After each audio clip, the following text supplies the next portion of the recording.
Have you ever wanted to create an indestructible build that can absorb all damage, maximize your survivability, and provide a way for you to deal damage while blocking? Well then, let me introduce you to the best shield build for Elden Ring Shadow of the Erdtree. Quick shout out to our sponsor, Damn Mods. If you don't have time to grind for items or runes, Damn Mods will help you max out your character incredibly fast. This service works on all platforms, has a 5-star rating on Trustpilot, and can make your experience way more enjoyable. Don't forget to use my code ColdBwoyy at checkout for up to $100 off. This build utilizes several different tools to help you maximize the efficiency of your shield and also increase the damage of your spear. For starters, let's talk about the best shield to use in Elden Ring, which is the fingerprint shield. This shield provides the most physical and non-physical damage protection compared to any other shield in the game and can also be infused with an Ash of War. With this shield providing the most amount of protection, it's also the heaviest shield in the game, which means endurance is more important than ever if you want to be efficient with this build. Typically, the larger your stamina bar is, the more attacks you will be able to absorb.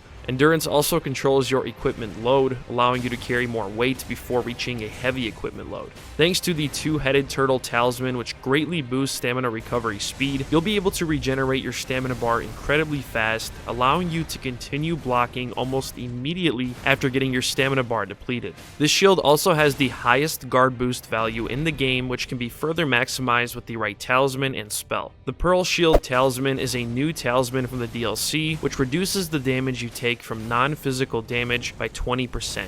This is incredibly useful when you're going up against enemies who deal fire damage, holy damage, and even lightning damage, for example. It also decreases magic damage by 20%, making it one of the best in slot talismans for a tank build. To enhance your defense even further, you'll be using the Scholar's Shield spell, which boosts your guarded damage negation by nearly 30% and your guarded magic damage protection by 70%, making it very useful against sorcerers or bosses that deal magic damage. Obviously, this build won't be very efficient without a good source of damage, which is why I recommend any type of thrusting weapon like a spear or great spear. This weapon type allows you to attack while blocking, which makes it the best weapon choice for a shield build. I chose the pike because it has the longest reach out of any weapon in the entire game. It may not provide the most damage, but the extended reach will make you feel way more efficient during combat. One of the easiest ways to add more damage to this build is to add the Seppuku Ash of War and the Lord of Blood's Exaltation Talisman. Seppuku adds 30 flat physical attack power to your weapon and 30 base blood loss buildup, which stacks with arcane. Every time you activate this Ash of War, the Lord of Blood's Exaltation Talisman will increase your physical attack power by 20% for 20 seconds whenever blood loss is in the vicinity. If you want to buff your physical attack power by 20% and deal 10% more stance damage to enemies, you could also use the Cragblade Ash of War. This build is very flexible, allowing you to swap talismans and Ashes of War freely without having to sacrifice any survivability at all. Your stats will fluctuate depending on what type of Ash of War or affinity you decide to use, but for a bleed-focused setup like mine, your stats will look something like this. To be honest, you can get away with 45 to 50 vigor simply because you won't be taking too much damage at all if you play carefully and keep your stamina in control. Mind does not need to be increased whatsoever because you will already have more than enough to cast Scholar's Shield and your Ash of War. Endurance is going to be your highest stat since the fingerprint shield is heavy, and with a larger stamina bar, you can absorb more attacks before an enemy can break your stance. You will need at least 48 strength to wield the fingerprint shield, and since the blood affinity scales with strength, dexterity, and arcane, I increased strength to 53, dexterity to 40, and arcane to 30 to help increase blood loss buildup. Just remember, you do need at least 12 intelligence to cast Scholar's Shield. The main melee weapon on this build is a fully upgraded blood pike with the Seppuku Ash of War. This spear actually has the longest reach out of every single weapon in the entire game. You can see here 481 physical attack power, C tier scaling for strength, D tier scaling for dex and arcane, with 91 blood loss buildup. You will also need a glintstone staff so you can cast Scholar's Shield. You can use any glintstone staff you want without having to worry about meeting the stat requirements. I would recommend, however, using the lightest staff you have in your inventory. The best shield to use for this build is the fingerprint stone shield. This shield provides 100% physical guarded damage negation with nearly 80% damage negation from magic, fire, lightning, and holy damage with an 86 guard boost once fully upgraded.